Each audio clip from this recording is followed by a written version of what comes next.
sasaltigin lang kita ng mahinang suntok. Yung suntok sana yung punto. Oo. O ngayon, alam nyo na. Mga tulok, niloloko lang kayo ng idol nyo.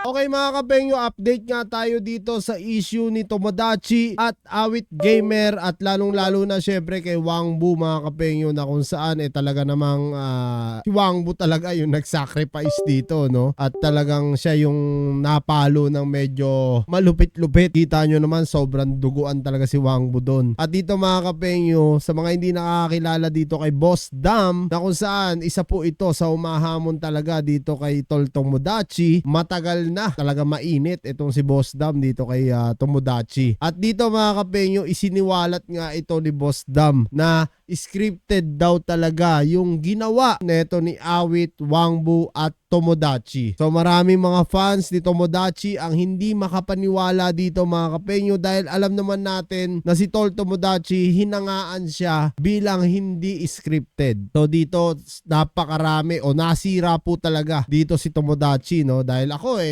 sabi ko nga nung na-content ko, no, ito yung kay Wangbu, hindi ako naniniwala na scripted yon, dahil pag pinalo ka ng ganon, no, ang lupit nun kasi sapul na sapul na kung saan dito nga mga kapengyo, no, kinalat po ito ngayon ni Boss Dam. Alam naman natin, mortal enemy nito Tol Tomodachi ito. At tara mga kapengyo, wag na natin patagalin, panoorin nga natin kay Boss Dam ito.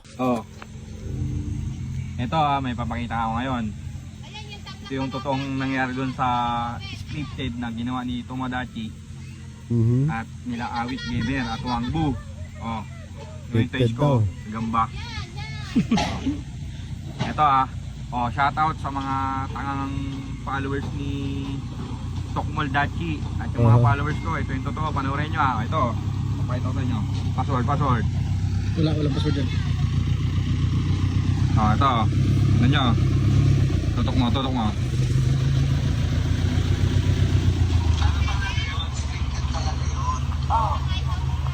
Ang masakit hindi humilag si Wangbu. Yun ang santubakan ng tao. Yun nga. Si Awit nga. Yung patubok, yung patubok. Hindi ilag yun. Alam niyang halalilang yun, pre. Iilag, pinapailag siya, umilag ka ha. Tapos sasaltigin lang kita ng mahinang suntok. Yung suntok sana yung punto. Oo.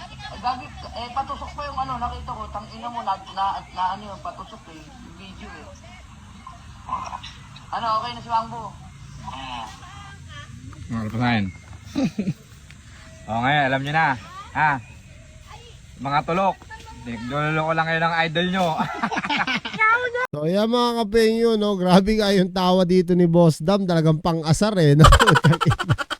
So yeah mga kapengyo, alam nyo naman, no, kung gaano katindi talaga ang galit ni Boss Dam dito. At alam ng karamihan yan na mga nakapalo kay Boss Dam dito kay Tomodachi, na nagkainitan talaga to. Nagkapuntahan pa nga sa lugar, no, neto ni Tomodachi. At eto, no, nilabas nga talaga yung scripted at galing mismo kay Awit. So talagang hindi ko rin alam kung ano yung masasabi ni Tol Tomodachi dito, dahil nga talagang masisira siya dito mga kapengyo, kasi alam naman natin si Awit Gamer talagang scripted yan noon pa. Pero yung pagpalo kay Wangbu, so pinapailag pala etong si Wangbu, hindi marunong umilag, tinamaan tuloy ng tako sa ulo, ayun, duguan.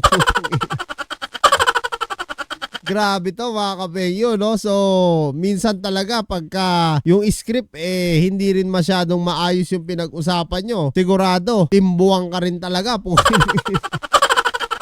Ayop ka talaga, Wangbu. So, ang naging kawawa talaga dito is si Wangbu mga kapengyo, kasi siya talaga yung nag-sacrifice para kay Awit Gamer. Kaya pala sabi ni Wangbu sa hospital, ibibigay ko yung buhay ko sa'yo, tol o pre, sabi niya kay Awit mga kapengyo, na kung saan talagang alam naman natin yan si Wangbu, solid talaga kay Awit yan. At kakilala rin natin yan mga kapengyo, nakakausap din natin yan si Wangbu, at mabait na tao yan. Talagang hindi yan siya yung taong ganun. So nagulat nga ako na bakit ang kulit-kulit niya doon. Siguro nga dahil nga yun napag-usapan nila. After nga nung naasarin siya, iilag siya. So eto na nga mga kapenyo, pinusoydos na siya ni Boss Dam, no? So ano kaya masasabi ni Tomodachi dito? Ngayon nababash na talaga si Tomodachi. Ang dami ng mga followers niya na hindi na naniniwala sa kanyang mga pinagagawa. Dahil alam naman natin mga kapenyo, no? Astigin, no? Marami sinampulan itong si Tol Tomodachi. Doon siya talaga nakilala. Tapos ganito, ibebenta siya ni Awit Gamer. So yan mga kapenyo, comment nyo rin down below lahat ng mga opinion nyo at lahat-lahat yan babasahin ko. Kita kayo sa mga susunod ko reaction.